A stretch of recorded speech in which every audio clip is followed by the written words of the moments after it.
inti dari Furusia ini, setiap pekerjaan yang ditekuni oleh setiap manusia hakikatnya membentuk karakter. Maka dalam sebuah pepatah Arab mengatakan ahlul jibal kal jibal. Orang yang tinggal di gunung maka karakternya mirip gunung. Orang yang tinggal di pesisir pantai, karena tantangan cari rezekinya itu laut yang selalu menghadapi ombak dan kematian, maka rata-rata orang yang tinggal di pesisir pantai biasanya lebih pemberani daripada yang tidak di pesisir. Biasanya petani itu lebih sabar daripada orang yang memiliki profesi yang lain. Karena apa? Pekerjaan dia yang dia lakukan tiap hari memaksa dia harus sabar, menuai, memupuk, menunggu. Jadi pekerjaan dia memaksa dia membentuk karakter. Dia harus sabar, baru dia menjadi petani yang sukses. Seorang pedagang ini perhitungan spekulasinya tinggi sekali. Untung ruginya ketat. Kalau enggak, rugi dia. Maka karena pertimbangan untung ruginya itu tinggi, hingga jarang sekali pedagang yang jujur. Maka Nabi SAW bersabda, at-tajir as-sadiq yuhsyaru ma'al anbiya. Seorang pedagang yang jujur akan dibangkitkan bersama para nabi. Menunjukkan pedagang jujur itu sulit, karena memang karakter dagang itu memaksa orang untuk spekulasinya tinggi. Untung rugi persekian saja, nggak akan boleh mengalah. Kalau itu banyak, itu saya akan rugi besar. Begitu pula memanah. Nah, saya langsung angkat. Ada satu aktivitas ulama salaf terdahulu, seperti Sayyidina Abdullah ibnu Mubarak. Di kalangan sahabat muncul seorang pemanah hebat seperti Sayyidina Sa'ad bin Abi Waqqas, Sayyidina Salamah bin Aqwa, Abu Talhah al-Ansari, dan banyak sahabat-sahabat yang lain. Mereka punya aktivitas rutin, suka memanah. Ternyata karakter ini, kebiasaan ini membentuk suatu karakter khusus. Jadi memanah itu sebenarnya bukan hanya sekedar ibadah, tapi dia membentuk suatu karakter. Dulu ada seorang sahabat, diceritakan dalam kitab Nihayatus Sul wal Umniyah. Dulu ada seorang sahabat, dia ini seorang pemanah, penggemar panahan. Dia penggemar panah. Kalau Nabi Rasulullah SAW berjumpa dengan orang ini, Nabi selalu tanya mengenai kegiatan memanahnya. Gimana kabar memanahmu? Maka suatu hari Nabi bertemu dengan dia dalam keadaan badannya ini kurus kering, kurus sekali. Kemudian Nabi tanya, gimana kabar kamu memanah sekarang? Kenapa saya lihat kok badan kamu kurus? Maka dia tidak menjawab, yang jawab itu temannya yang di samping. Temannya bilang, ya Rasulullah, akhir-akhir ini dia sudah berhenti memanah. Dia udah gak memanah lagi. Dia sekarang sibuk dengan ibadah, hingga badannya jadi kurus begini. Jadi dia sibuk ibadah, dia sudah gak memanah lagi. Maka Rasulullah SAW bersabda, demi zat yang jiwaku berada di dalam genggamannya, sesungguhnya memanah yang engkau tinggalkan tidak kalah lebih afdol daripada ibadah yang kamu tekuni. Artinya apa? Memanah itu bagian daripada ibadah dalam Islam. Jadi kita ini di akhir zaman diuji oleh Allah, ada benda namanya HP. Ya, di depan kita, di saku kita ada satu unit namanya HP. Hingga seluruh perhatian kita, terutama anak-anak ya, terfokuskan ke namanya HP. Di sini ada permainan namanya game. Game itu ada dua saja bentuknya. Ada sifatnya strategi, ada nasib-nasiban gitu. Maka Imam Ibnu Taimiyah dikutip oleh Imam Ibnu Qayyim, kalau orang suka main catur, berarti kan dia mengandalkan strategi. Maka dia mudah terkena penyakit akidah, namanya itu Qadariyah. Qadariyah itu nggak percaya takdir, apa-apa itu berdasarkan usaha saya. Ada pola permainan yang kedua namanya nard. Nah, yang satu namanya satranji atau catur, yang kedua namanya an-nardu. An-nardu artinya dadu. Dadu ini tidak ada usaha, dikocok begitu, nanti keluar kalau dapat bola banyak, angka banyak, maka dia menang. Jadi tidak ada usaha. Orang yang suka main dadu nanti akan terbentuk mudah terkena penyakit Jabariyah. Jabariyah itu orang yang berkeyakinan bahwasanya hidup ini seperti kertas yang diterbangkan angin, tidak ada usaha. Dua firqah ini, baik Qadariyah atau Jabariyah, adalah firqah sesat yang berada di luar Ahlus Sunnah wal Jamaah. Jadi permainan itu sendiri, game yang berada di tangan anak-anak kita, pola permainannya dua saja. Ada yang mengandalkan strategi, yang kedua ada yang mengandalkan nasib-nasiban. Dua aja. Nah, maka dalam memanah ini ada tekniknya, tapi ketika dia melepas, dia harus pasrah kepada Allah, mengumpulkan dua keistimewaan. Nah, maka kalau seandainya anak-anak kita, Rasulullah SAW bersabda, ajarkanlah anak-anak kalian berenang dan memanah. Allimu auladakum as-sibahata war-rimayah. Imam At-Tabari beliau mengatakan, berdasarkan hadis ini, hukum orang tua mengajar anaknya memanah dan berenang hukumnya wajib. Artinya, kalau orang tuanya nggak bisa memanah terlebih dahulu, bagaimana bisa mengajarkan anaknya? Padahal itu salah satu kewajiban seorang ayah, seorang ibu mengajarkan anaknya.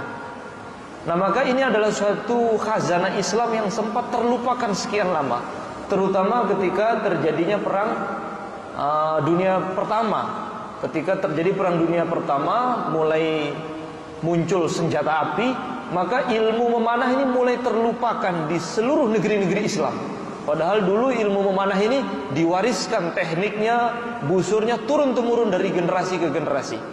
Nah, sekarang wallahu ta'ala alam, apakah dunia ini sudah sangat tua atau ada sesuatu yang lebih besar untuk menyambut kehadiran Imam Mahdi akan datang, hingga sekarang ini ilmu memanah sudah mulai tumbuh pesat di daerah, khususnya di negeri kita, Indonesia, di Turki, di Malaysia, di mana-mana. Nah, ini marilah kita sama-sama bangkit kembali untuk menghidupkan syiar ini. Ini kalau kita tidak mengarahkan anak-anak kita, anak-anak muda untuk kembali kepada olahraga yang arahnya sunnah dan yang positif ini, maka nanti habis umurnya ke HP nanti. Di dalam suatu hadis yang diriwayatkan oleh Abu Sa'id Al-Khudri, ada seekor serigala menerkam kambing yang sedang digembalai oleh seseorang waktu itu pada dekat Madinah. Karena kambingnya ini diterkam serigala, maka pemuda ini menahan kambingnya. Akhirnya tarik-tarikan antara dia dengan serigala. Ketika serigala itu melepas cengkramannya karena tarikan pengembala kambing ini, tiba-tiba serigala itu bicara berbahasa Arab. Mengapa engkau merebut rizki yang Allah giring untuk saya? Maka dia mengatakan, ya ajaba, oh alangkah anehnya, ada serigala bisa ngomong bahasa manusia. Ini semua rawi hadis ini siqah, sahih. Ini ada serigala kok bisa ngomong bahasa manusia. Tiba-tiba serigala itu ngomong lagi, ada yang lebih ajaib dari ini. Ketahuilah bahwasanya Nabi Muhammad yang ada di Madinah tengah membawa berita-berita dari langit. Maka dia giring kambingnya pergi ke Madinah. Sampai di Madinah, dia cerita kepada Rasulullah, saya tadi punya pengalaman spiritual. Saya tadi kambingnya diterkam serigala, saya tarik, serigalanya ngomong. Katanya Nabi membawa berita dari langit. Maka Nabi mengumpulkan para sahabat. Kemudian Nabi SAW bersabda, wahai sahabatku, tidak akan terjadi hari kiamat sebelum binatang buas bisa berbicara dengan manusia.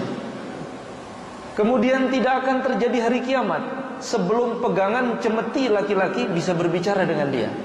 Sebagian ulama mutaakhirin mengatakan ini isyarah dari Nabi akan datang namanya HP, pegangan cemeti yang bisa berbicara dengan manusia.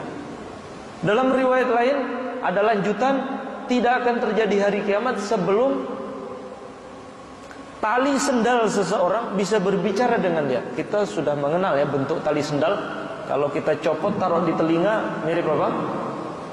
Ya. Kemudian di situ dikatakan tidak akan terjadi hari kiamat sebelum paha seseorang bisa menceritakan apa saja yang dilakukan oleh anak istrinya ketika dia meninggalkan rumahnya. Ketika dia kembali, dia tahu aktivitas anak istrinya. Ini isyarah dari Nabi akan datang di akhir zaman, namanya kamera. Ini interpretasi ulama mutakhirin seperti Syekh Abdurrahman Al-Arifi dari Mekah dan lain sebagainya. Artinya, kalau kita tidak batasi, kita ini tidak memiliki hobi olahraga sunnah yang sifatnya positif, maka saya tidak tahu, mungkin 20 tahun ke depan anak kita itu sudah bukan manusia lagi. Dia ibarat robot yang hubungannya semuanya dengan mesin. Ini akan membahayakan anak-anak kita. Maka dalam suatu riwayat dari Sayyidina Huzaifah ibnu Yaman, takunu fitanun kakita'il laili muzlim, akan datang fitnah di akhir zaman seperti gelapnya malam yang meliputi. Sebagian ulama mutakhirin menakwili arti fitnah seperti gelap malam ini. Apa maksudnya gelap malam? Artinya sinyal. Ketika malam datang, gelap gulita, adakah orang yang bisa menghindar dari gelapnya malam ketika datang waktu malam? Tidak bisa. Seperti itu gambaran fitnah di akhir zaman, seperti gelapnya malam. Para ulama mengatakan apa fitnah yang mengurung manusia seperti gelapnya malam? Sinyal. Kita mau menghindar dari sinyal nggak bisa. Mau ke WC, sinyal bagus. Mau ke puncak gunung, 4G juga nggak bisa. Kapan ada sinyal, disitulah manusia berpotensi untuk bermaksiat kepada Allah. Maka dengan ilmu memanah ini kita bisa mengalihkan anak-anak kita kepada olahraga atau permainan yang positif. Bisa membentuk karakter dia yang tangguh, memberikan kefokusan dia dalam belajar baca Quran yang tinggi, karena memanah itu butuh kefokusan. Di samping memang memanah itu fadilah secara mustakil. Apa fadilah secara mustakil? Fadilah memiliki keutamaan secara tersendiri. Di dalam suatu hadis yang diriwayatkan oleh Imam Abu Daud, Rasulullah SAW bersabda, "Innallaha la yudkhilu bisahmin wahidin salasa nafarin fil jannah." Allah Subhanahu wa taala memasukkan dengan sebab satu buah anak panah 3 orang yang terkait masuk ke dalam surga. Ada 3 orang terkait sebab satu anak panah masuk ke dalam surga. Siapa? Pertama, sani'uhu, orang yang membuat anak panah. Jadi yang membuat anak panah itu sendiri Allah Subhanahu wa taala jamin dia masuk surga. Tapi di situ ada tanda kutip, alladzi yahtasibu fi sun'atihi alkhair. Orang yang membuat anak panah dengan tujuan kebaikan. Apa kebaikan yang dimaksud? Mencari pahala untuk i'dad, jihad dan lain-lain sebagainya. Yang kedua, warrami bihi. Yang masuk surga beli anak panah, dia bukan membuat, beli kemudian ditembakkan. Bagi yang menembakkan juga masuk surga. Yang ketiga, wa munbiluhu. Munbil itu ada 2 artinya. Sebagian ulama mengatakan orang yang menyerahkan anak panah untuk ditembakkan. Yang kedua, ada orang yang nyabut dari target. Jadi yang tukang cabut dari sasaran itu juga termasuk munbil. 3 orang terkait dengan satu anak panah yang akan dimasukkan oleh Allah ke dalam surga. Jadi kalau sudah berbicara tentang fadilah, luas sekali dalam ilmu memanah ini, yang tidak mungkin saya bisa urai satu persatu sebagaimana yang tertulis di buku saya ini. Saya hanya mengutip yang pokok-pokok saja. Akan tetapi yang perlu kita garis bawahi tadi, memanah itu bukan hanya sekedar olahraga, akan tetapi dia ibadah. Suatu hari Rasulullah SAW melewati sekelompok sahabat yang sedang berlomba memanah. Tengah lomba memanah, ada 2 klub ini sedang lomba, Bani Aslam lomba. Maka Nabi SAW mengatakan kepada jamaah yang sedang berlomba ini, urmu fa inna abakum kana ramiyan. Memanahlah kalian karena leluhur kalian Nabi Ismail adalah seorang pemanah. Jadi Nabi Ismail itu adalah seorang pemanah. Kemudian Nabi SAW ikut satu kelompok saya ikut lomba juga. Jadi Nabi ikut perlombaan, ikut ke satu kelompok, salah satu dari dua kubu tersebut. Tahu-taunya kubu yang sana nggak mau memanah. Maka Nabi mengatakan, kenapa kalian tidak lanjutkan memanah? Bagaimana mungkin kami berlomba, lawan kami grup itu ada engkau Rasul. Bagaimana masa lomba lawan Nabi? Kami nggak bisa. Maka Nabi mengatakan, urmu wa ana ma'akum kullukum. Memanahlah kalian ke semua, aku akan ikut serta bersama kalian semua. Ana ma'akum kullukum, aku beserta kalian semua. Itu tidak terbatasi hanya pada zaman sahabat, akan tetapi pada zaman ini juga. Siapa yang menghidupkan sunnah memanah ini juga masuk dalam sabda Nabi, aku bersama kalian semua, yaitu para pemanah. Maka dari Allah Subhanahu wa taala, sunnah itu kalau mati kok ada yang hidupkan, itu pahalanya lebih besar daripada sunnah yang sudah umumnya kita ketahui. Seperti sunnah berjenggot, kita sudah tahu. Oh, sunnah berjenggot, sunnah memakai baju gamis, semua kita tahu. Sunnah sholat qobliyah ba'diyah, semua kita tahu. Tapi bila ada satu sunnah yang mati, maka yang menghidupkan sunnah ini mendapat pahala khusus. Maka di dalam satu riwayat yang diriwayatkan oleh Imam Tibrizi dalam kitab Al-Mishkah Masabih, man ahya sunnati inda fasadi ummati falahu ajru syahid. Barang siapa yang menghidupkan sunnahku di kala rusaknya umatku, ketika umat ini rusak, tidak ada yang peduli dengan sunnah, tiba-tiba ada segelintir orang yang menghidupkan syiar ilmu memanah ini di tengah rusaknya umat, tidak ada yang peduli lagi dengan sunnah, maka orang ini mendapatkan pahala 1 mati syahid. Mendapatkan, menurut sebagian riwayat, mi'atu syahid, 100 mati syahid. Jadi nah ini marilah nanti remaja-remaja di sekitar masjid ini kita bangkit kembali, kita hidupkan suasana memanah. Di mana-mana orang biasa bawa HP, tapi seandainya kita ini di sekitar suasana ini, suasana pasar ini ya, orang nenteng busur begitu, mau kemana? Saya mau memanah. Itu seakan-akan kita kembali ke abad hidupnya salafus soleh pada zamannya Sayyidina Abdullah ibnu Mubarak. Imam Asy-Syafi'i beliau mengatakan, kalau saya minum air zam-zam, doa saya 3, kata Imam Syafi'i. Kalau saya minum air zam-zam, doa saya 3. Pertama, saya berdoa, semoga Allah Subhanahu wa taala memberikan ketepatan tembakanku dalam memanah 100%. Dan ternyata benar, bila saya menembakkan 10 anak panah, tidak ada yang meleset satupun, kata Imam Syafi'i. Yang kedua, saya akan meminta kepada Allah, meminta ilmu. Maka kalian seperti saya, seperti yang kalian ketahui, kata Imam Syafi'i. Tiba-tiba murid-murid beliau mengatakan, demi Allah, kehebatan Tuhan dalam memanah, kehebatan Tuhan dalam mendapatkan ilmu, itu lebih tinggi daripada kehebatan Tuhan dalam keadaan memanah. Jadi Imam Syafi'i itu seorang pemanah hebat di Jazirah Arab. Begitu pula ulama-ulama lain. Para ulama-ulama nih, Sayyidina Abdullah ibnu Mubarak, Ibnu Asakir, Imam Suyuti, semuanya pemanah. Kenapa? Jadi ada hubungan antara kekhusyuan solat dengan memanah. Maka suatu hari ada sekelompok sahabat sedang memanah. Ternyata waktu solat sudah masuk. Maka ada seorang sahabat melapor kepada Nabi, ya Rasulullah sallallahu alaihi wasallam, waqad hadaratis salat, waktu solat telah datang, tapi ini sahabat sebagian masih ada yang memanah. Maka Rasulullah sallallahu alaihi wasallam bersabda, hum fis shalah, mereka yang sedang memanah itu sedang solat. Maka Imam Ibnu Taimiyah beliau mengatakan, seandainya memanah tidak punya fadilah, keutamaan kecuali pernah Nabi samakan dengan solat, maka sudah cukup. Maka ini punya hubungan yang kuat antara ibadah memanah ini dengan solat, kefokusan, baca Quran dan lain-lain sebagainya.